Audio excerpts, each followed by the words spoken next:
Hello guys, നമുക്കൊരു fish biryani ഉണ്ടാക്കിയാലോ? Pan വെച്ച് പാൻ ചൂടാവുമ്പോൾ വെളിച്ചെണ്ണ ഒഴിക്കുക. വെളിച്ചെണ്ണ ഒഴിച്ചതിന് ശേഷം എണ്ണ ചൂടാവുമ്പോൾ അരിഞ്ഞു വെച്ചിരിക്കുന്ന സവോളയിൽ നിന്നും കുറച്ച് സവോള എടുത്ത് അത് നന്നായിട്ട് ഗോൾഡൻ ബ്രൗൺ കളർ ആവുന്നത് വരെ വറുത്തെടുത്ത് മാറ്റുക. അതിനകത്തേക്ക് ആ എണ്ണയിൽ തന്നെ നട്ട്സ് ഇട്ട് അതും ഒന്ന് ഗോൾഡൻ ബ്രൗൺ ആവുന്നത് വരെ മാറ്റി വെക്കുക. കുറച്ച് മല്ലിയിലയും പുതിനയിലയും അരിഞ്ഞതും കൂടി വറുത്തെടുത്ത് മാറ്റി വെക്കുക. ആ എണ്ണയിലേക്ക് തന്നെ മീൻ വറുത്തെടുക്കാം. മീൻ വറുത്തെടുത്ത ആ എണ്ണയിൽ തന്നെ നമുക്ക് സവോളയും വഴറ്റിയെടുക്കാം. സവോള വഴന്നു വരുന്ന സമയത്തിന് നമുക്ക് കുറച്ച് ഇഞ്ചി, വെളുത്തുള്ളി, പച്ചമുളക്, മല്ലിയില, പുതിനയില ഇത് എല്ലാം കൂടി അരച്ച് എടുക്കാം. അതും കൂടി ഇതിനകത്തേക്ക് ഇട്ട് നന്നായിട്ട് വഴറ്റിയെടുക്കുക. ഇത് നന്നായിട്ട് വഴന്നു വരുമ്പോൾ ഒരു തക്കാളിയാണ് ഞാൻ എടുത്തിരിക്കുന്നത്. തക്കാളിയും കൂടി അരിഞ്ഞിട്ട് അതും നന്നായിട്ട് വഴറ്റിയെടുക്കുക. കുറച്ച് ഉപ്പ് ആഡ് ചെയ്യാം.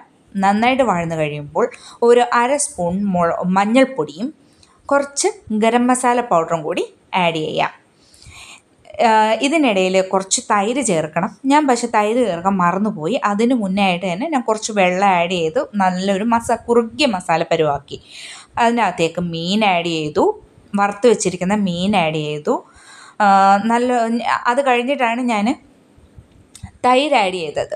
തൈര് ഞാൻ അന്നേരം ഒരു സൈഡിലോട്ട് ഈ മസാല ഒന്ന് മാറ്റിയിട്ട് ഒരു സൈഡിലായിട്ട് തൈര് ആഡ് ചെയ്ത് അതൊന്ന് ഇളക്കിയിട്ട് മൊത്തത്തിൽ മിക്സ് ചെയ്ത് എടുത്തു.